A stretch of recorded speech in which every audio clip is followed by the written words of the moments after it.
Assalamualaikum warahmatullahi wabarakatuh. Salam dan bahagia.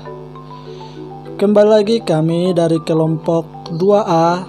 Di video yang kedua ini kami akan menjelaskan tentang kegunaan dan karakteristik pengerjaan dari mesin bubut, bagian-bagian mesin bubut dengan fungsinya, proses setting benda kerja dari mesin bubut, deal benda kerja dan penyetingan pahat dari mesin bubut. Dan di penjelasan pertama yang nantinya akan dijelaskan oleh saya sendiri, yaitu tentang kegunaan dan karakteristik pengerjaan dari sebuah mesin bubut. Singkat cerita, langsung ke penjelasannya. Perkenalkan kembali lagi, saya Andri Daeng Masiki dengan NIM 2019012002. Di bagian ini saya akan menjelaskan tentang kegunaan dan karakteristik dari sebuah mesin bubut. Ya, apa sih kegunaan dari mesin bubut? Mesin bubut adalah suatu mesin perkakas yang digunakan untuk memotong benda yang diputar. Bubut sendiri merupakan suatu proses pemakanan benda kerja yang sayatannya dilakukan dengan cara memutar benda kerja, kemudian dikenakan pada pahat yang digerakkan secara translasi sejajar dengan sumbu putar dari benda kerja. Gerakan putar dari benda kerja disebut gerak potong relatif, dan gerakan translasi dari pahat disebut gerak umpan. Dengan mengatur perbandingan kecepatan rotasi benda kerja dan kecepatan translasi pahat, maka akan diperoleh berbagai macam ulir dengan ukuran kisar yang berbeda-beda. Hal ini dapat dilakukan dengan jalan menukar roda gigi translasi yang menghubungkan poros spindel dengan poros ulir. Roda gigi penukar disediakan secara khusus untuk memenuhi keperluan pembuatan ulir. Jumlah gigi pada masing-masing roda gigi penukar bervariasi besarnya, mulai dari jumlah 15 sampai dengan jumlah gigi maksimum 127. Roda gigi penukar dengan jumlah 127 mempunyai kekhususan karena digunakan untuk konversi dari ulir metrik ke ulir inci.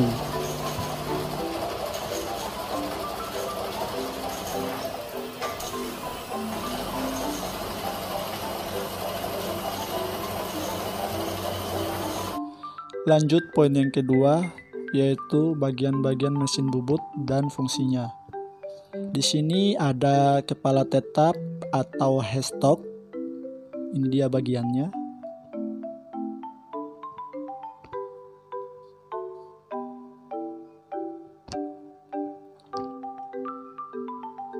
Yang kedua ada kepala lepas atau face stock.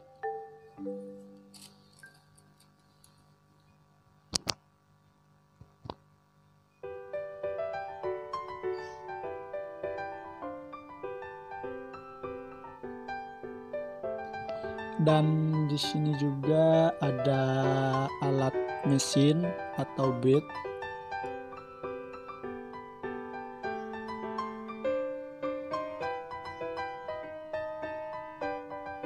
Dan yang keempat, yang terakhir ada eretan crank sport.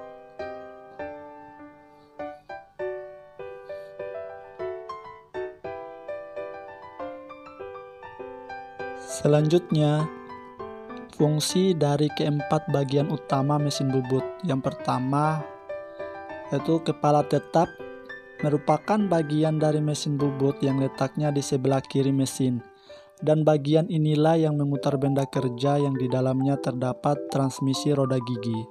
Pada kepala tetap ini ditempatkan berbagai bagian mesin yang memudahkan kita melakukan pekerjaan. Beberapa bagian yang ada di kepala tetap adalah plat mesin yang terdiri engkol pengatur pasangan roda gigi, cakra bertingkat, motor penggerak mesin. Pada kepala tetap ini pula kita memasang alat pemegang benda kerja sehingga aman pada saat dikerjakan. Alat pemegang atau penjepit ini disebut cekam. Cekam ini dibedakan menjadi dua, yaitu cekam rahang 3 dan cekam rahang 4. Cekam rahang 3, pergerakannya rahang penjepitnya adalah serentak, sehingga pada saat kita menggerakkan satu kunci penggeraknya, maka ketiga rahang penggerak terserentak. Cekam rahang 4, pada saat kita menggerakkan kunci penggeraknya, maka rahang yang bergerak adalah satu persatu.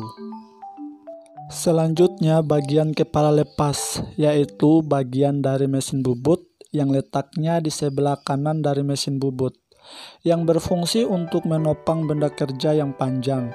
Pada saat pengerjaan benda berukuran panjang, kemungkinan bengkok sangat besar sehingga harus ditopang pada kedua ujung, yaitu di kepala tetap dan kepala lepas. Beberapa bagian yang ada di kepala tetap adalah senter putar untuk memompang benda kerja agar tidak terjadi gesekan. Kedua, ada hand wheel. Ketiga, pengunci poros. Dan keempat, pengunci alas. Kemudian, bagian alas mesin. Alat mesin sendiri berfungsi untuk tempat kedudukan kepala lepas, tempat kedudukan eretan, dan tempat kedudukan penyangga diam. Dan bagian utama yang terakhir ada eretan. Eretan sendiri adalah alat yang digunakan untuk melakukan proses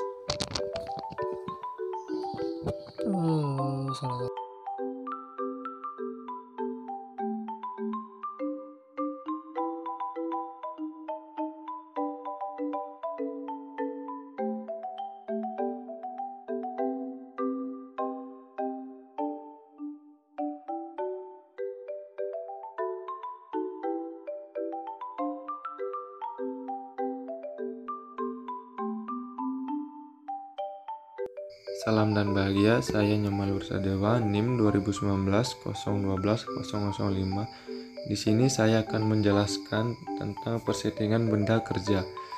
Sebelum saya menjelaskan terlebih dahulu, saya menjelaskan tentang jenis-jenis cekam pada mesin bubut. Ada yang sering digunakan yaitu dua jenis cekam, yaitu cekam rahang 3 dan 4. Kedua jenis ini memiliki fungsi yang berbeda. Untuk cekam rahang 3 yang terlihat pada video, jenis ini ketiga rahang dapat bergerak bersamaan. Cekam ini cocok untuk berpenampang silindris segitiga atau segi 6. Sedangkan cekam rahang 4 yang terlihat pada video bergerak secara mandiri atau sendiri-sendiri. Oleh karena itu, untuk menjepit benda kerja, keempat rahang harus digerakkan satu persatu. Hanya bergerak sendiri, cekam rahang 4 sangat cocok digunakan untuk menjepit benda kerja yang tidak beraturan yang terlihat seperti video. Selanjutnya, saya akan menjelaskan tentang persettingan benda kerja. Tahap pertama yaitu memasang benda kerja pada cekam dengan posisi rata dan benda kerja terkunci oleh cekam.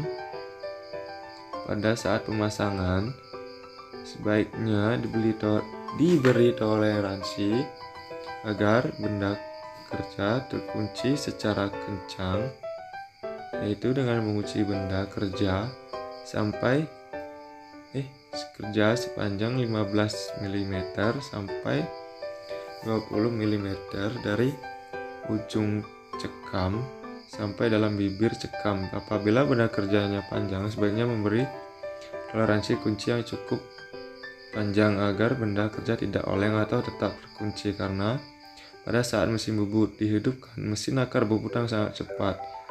Untuk penempatan benda kerja yang sudah dibubur, sebaiknya dibalut tas atau plat. Hal ini agar menghindari kerusakan pada benda kerja dan dapat berubah bentuk maupun lecet.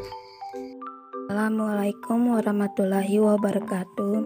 Salam dan bahagia. Perkenalkan, nama saya Nita, NIM 2019-012-012. Di sini saya akan menjelaskan tentang proses dial benda kerja dan persettingan pahat. Dial benda kerja. Proses pembuatan produk mini extruder perlu dilakukan suatu pendialan untuk menentukan titik senter benda. Kita masuk ke slide. Untuk proses pendialan kali ini dilakukan secara manual dengan menggunakan alat piring. Hal pertama dilakukan yaitu pasangkan alat dial pada toolbox, kemudian jepit dengan baut dan pastikan dalam keadaan kuat dan kencang. Nah, tujuannya dijepit dengan baut dan memastikan dalam keadaan kuat dan kencang, yaitu agar supaya alat dial tidak bergerak-gerak saat digunakan untuk mendial. Untuk tahap berikutnya yaitu pasangkan benda kerja pada cap dan kencangkan baut pengikat, pastikan benda kerja terpasang kuat, kemudian hidupkan mesin dan putar dial sampai menempel pada benda kerja. Pastikan benda kerja pada posisi senter. Nah, yang perlu dilakukan pada saat proses pendialan kali ini yaitu pada saat pemasangan benda kerja pada cap yang terdapat pada mesin bubut. Pada saat pemasangan benda kerja pada bagian cap mesin bubut, ketika benda kerja tidak dapat posisi yang pas, maka boleh digunakan penganjal atau bisa disebut pal block. Pada saat itu, benda kerja akan berada pada posisi yang lebih stabil dan juga lebih berada di titik senter. Settingan pahat bubut. Nah, apa sih pahat bubut itu? Pahat bubut adalah alat penyayat yang digunakan pada saat proses pembubutan pada mesin bubut. Di sini saya akan menjelaskan perlengkapan apa saja yang diperlukan untuk pemasangan pahat bubut. Yang pertama adalah senter putar. Mengapa disebut senter putar? Karena senter dapat diputar ke segala arah pada saat pemasangan pahat dan dapat digunakan juga pada saat proses pembubutan. Yang kedua adalah pahat bubut itu sendiri. Nah, pahat bubut ini adalah bagian yang terpenting pada saat pembubutan. Yang ketiga adalah plat pengganjal, plat atau penganjal pahat. Nah, plat ini sangat dibutuhkan pada saat proses pembubutan, di mana pahat bubut ini tidak simetri dengan benda kerja. Jadi perlu diganjal menggunakan plat pengganjal tersebut. Terus yang keempat adalah kunci rumah pahat atau bisa disebut dengan toolbox. Alat ini digunakan untuk mengencangkan pahat bubut agar tidak berubah pada saat proses pembubutan. Selanjutnya adalah langkah-langkah pemasangan pahat bubut. Untuk yang pertama, pasang penganjal pahat bubut rumah pahat sebelah kiri. Untuk penganjalnya sesuaikan dengan titik pusat benda kerja. Terus yang kedua adalah pemasangan pahat bubut pada rumah pahat. Yang ketiga, pastikan mata pahat berada di sebelah kiri atas, jangan sampai terbalik terus kemudian. Yang keempat, jepit dan kencangkan, namun sebelum mengencangkan atur panjang pahat agar pada saat proses pembubutan lebih mudah. Yang kelima, kencangkan baut dari ke belakang terlebih dahulu, kemudian yang depan. Yang keenam, pastikan kedua baut sudah dikencangkan dengan menggunakan kunci pahat dan pahat bubut tidak lepas.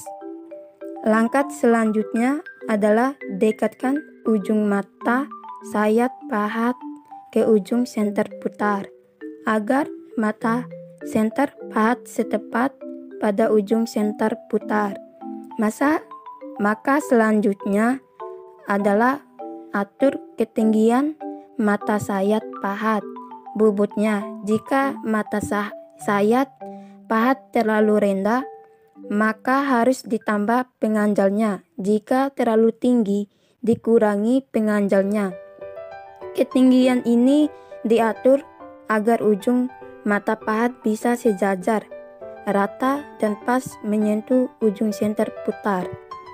Langkah selanjutnya adalah senter ketinggian pahat dengan mengatur pada baut pengikat pahat.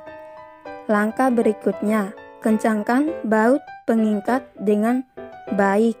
Baut yang digunakan untuk mengikat atau menahan pahat minimal 2 baut supaya kuat dan ketika dilakukan proses pembubutan pahat tersebut tidak akan lepas.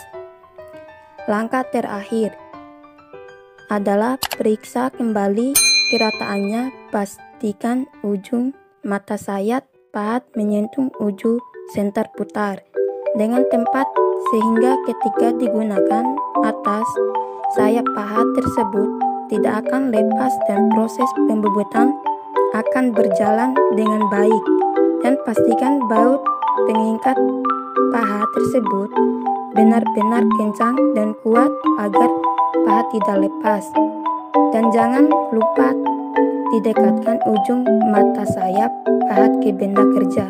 Pastikan ujung mata pahat sayap tersebut juga berada pas di tengah-tengah atau di senter benda kerja.